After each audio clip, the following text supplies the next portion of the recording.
Hello dear students, हम पढ़ रहे थे इलेक्ट्रिक सर्किट और हमने लास्ट देखा वोल्टमीटर का अंशशोधन और आज हम देख रहे हैं एमीटर का अंशशोधन। तो सबसे पहले एमीटर का अंशशोधन क्या होता है कि जो एमीटर द्वारा मापा गया पाठ्यांक है उसकी हम विभवमापी से मापे गए पाठ्यांक से तुलना करना या फिर एमीटर द्वारा मापे गए पाठ्यांक की एमीटर द्वारा मापे गए पाठ्यांक की विभवमापी से तुलना करना, क्योंकि हम जानते हैं कि विभवमापी जो पाठ्यांक निकालेगा वो क्या होगा, यथार्थ होगा, एग्जैक्ट होगा। इसलिए हम इसकी विभवमापी से मापे गए विभवमापी से क्या करते हैं, इसकी तुलना करते हैं। और जो एमीटर द्वारा मापे गए धारा के मान का जो अंतर है उसको विभवमापी से निकालते हैं और जो इसमें शुद्धता होती है उसको हम ज्ञात करते हैं। यानी कि एमीटर द्वारा किसी विद्युत परिपथ में जो धारा का मान है वो कितना आता है और वो विभवमापी है उसके द्वारा उस परिपथ में धारा का मान कितना आता है, इन दोनों का अंतर क्या कहलाता है, अंशशोधन कहलाता है।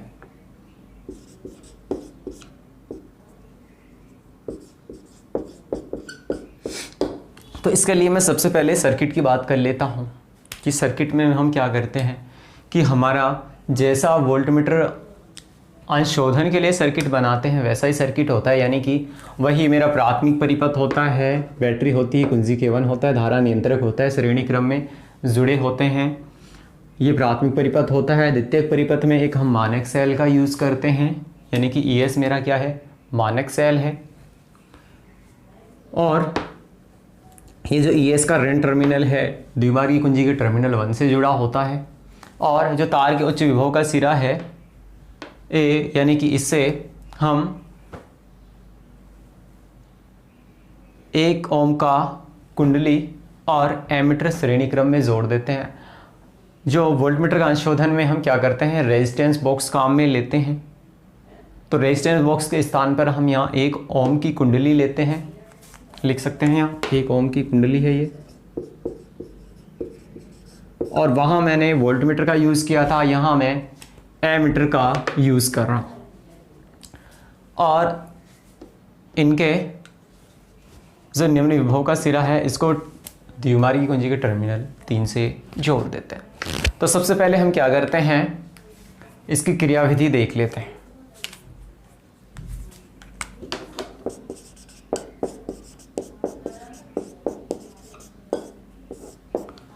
तो प्राथमिक परिपथ में कुंजी K1 लगाते हैं और द्वितीयक परिपथ में कुंजी K2 लगाते हैं। अब जो ये डॉट है ये टर्मिनल में 1 और 2 के बीच में लगा लेता हूँ, यानी कि ये जो डॉट है टर्मिनल 1 और 2 के बीच में लगा लेता हूँ, यानी कि ये मेरा सर्किट चालू हो जाता है, ये मेरा सर्किट ब्रेक है। यानी कि टर्मिनल 1 व 2 को जोड़ने पर लैंग्वेज इसकी आप लिख सकते हैं कि द्वितीयक परिपथ में टर्मिनल 1 व 2 को जोड़ने पर जो मानक सेल है मेरा ES है उसके संगत हम संतुलित लंबाई L ज्ञात कर लेते हैं, जिसमें मेरा गैल्वेनोमीटर शून्य विक्षेप देता है। तो जो मानक सेल है ES, मानक सेल ES, इसके जो विद्युतवाहक में ES के लिए संतुलित लंबाई निकाल लेते हैं। तो वो संतुलित लंबाई मेरे पास आ जाती है, इसको मैं L1 मान लूँ तो ये मेरी आ जाती है ES प्रोपोर्शनल टू L1, या फिर मैं कह सकता हूँ कि ES इक्वल टू समानुपाती का चिन्ह हटाऊंगा तो स्थिरांक आएगा, यानी कि ये मेरी क्या है, विभव प्रवणता है। तो ई एस इक्वल टू आ जाता है एक्स एल फाइव। सेकेंड हम क्या करेंगे, जो ये डॉट है द्विमार्गी कुंजी के टर्मिनल 1 और 2 से हटाते हैं और ये डॉट मेरा 2 और 3 के मध्य लगाते हैं, यानी कि यहाँ मैं डॉट लगा रहा हूँ। तो ये मेरा सर्किट ब्रेक हो जाता है, ये सर्किट मेरा चालू हो जाता है। कुंजी K2 चालू कर लेते हैं। तो इस कंडीशन में क्या होगा कि जो मेरा एमीटर है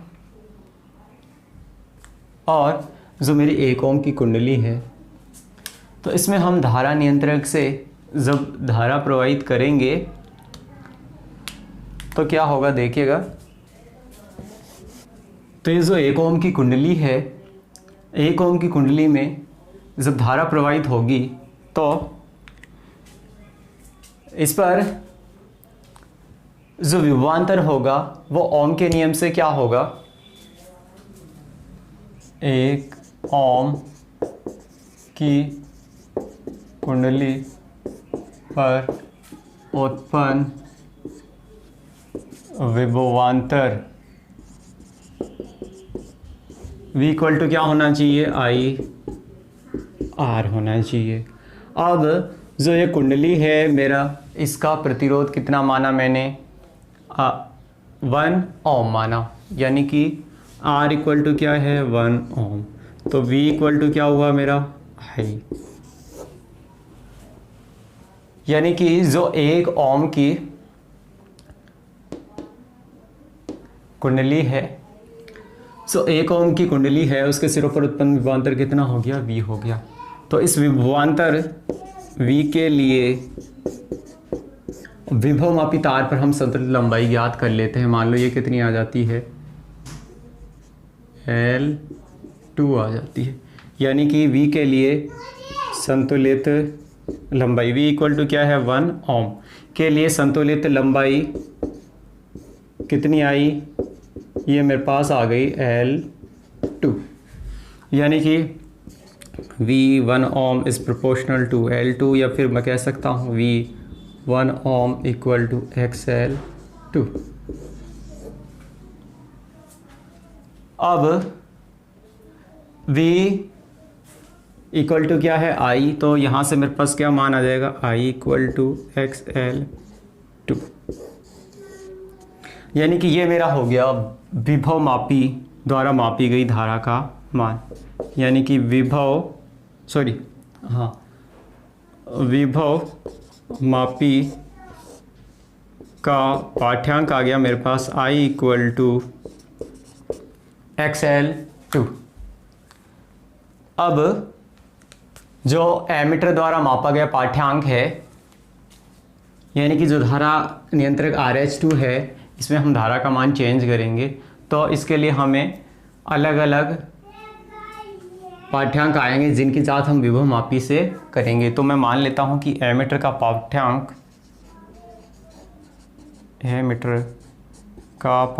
है आई डैश। तो त्रुटि कितनी हो जाएगी हमारी, ये हो जाएगी आई डैश माइनस आई, यानी कि त्रुटि डेल्टा आई इक्वल टू हो जाएगी आई डैश माइनस आई। ये मेरी त्रुटि हो जाएगी delta I equal to I dash minus का आई। ऐसे ही हम परसेंटेज त्रुटि निकाल सकते हैं। ये कितनी हो जाएगी, हाँ, जो परसेंटेज एरर कितनी हो जाएगी, परसेंट त्रुटि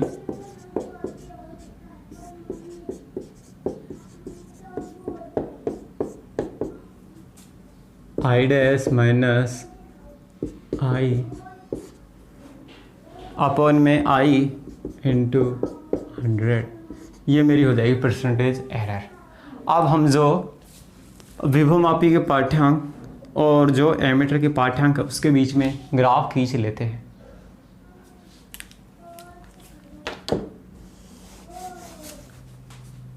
तो एमीटर का अंशशोधन वक्र कुछ इस तरह का आता है, और ये वक्र हम कैसे प्रिपेयर करते हैं कि जो एमीटर है, इसमें हम धारा के विभिन्न मान उनका मापन करते हैं और फिर जो सही मान है उसका हम इससे तुलना करते हैं, यानी कि जो धारा नियंत्रक है उससे हम धारा के मान चेंज करते हैं एमीटर से, फिर उसके मान में जो त्रुटि आ रही है वो पाठ्यांक लेते हैं और विभवमापी से सही पाठ्यांक वो लेते हैं और हम त्रुटि निकालते हैं।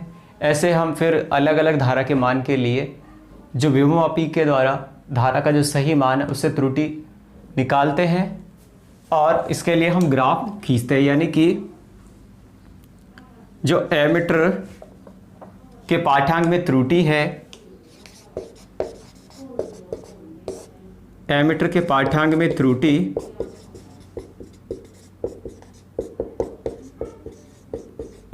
यानी कि आई डेल्टा आई बोलूं, वह एमीटर के मापे गए पाठ्यांक आई डैश के मध्य वक्र एमीटर का अंश शोधन वक्र कहलाता है। एमीटर का अंश शोधन वक्र कहलाता है।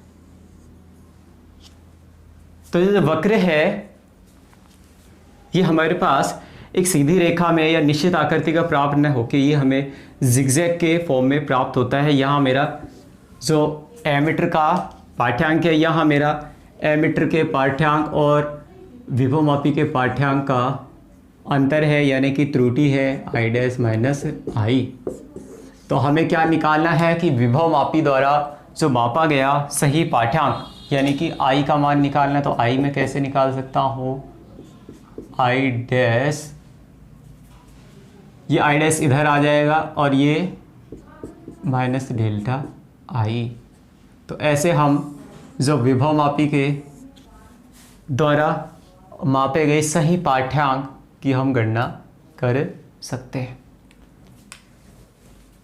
तो बोर्ड एग्जाम में यदि ये पूछा जाता है क्वेश्चन एमीटर का अंश शोधन, तो सबसे पहले आप ये सर्किट बनाएंगे और आप सर्किट बनाने के बाद इसकी संरचना लिख सकते हैं और सिंपली टर्मिनल 1 2 को जोड़ेंगे, इसके बाद में टर्मिनल 2 3 जोड़ेंगे, फिर 1 ओम की कुंडली के लिए संतुलित लंबाई निकालेंगे और उसमें R का मान 1 करेंगे और फिर हम एमीटर के पाठ्यांक को के संगत विभवमापी के सही पाठ्यांक है उनके मानों की तुलना करके त्रुटि निकाल लेंगे और आई डैश और डेल्टा आई के बीच में ग्राफ खींच देंगे।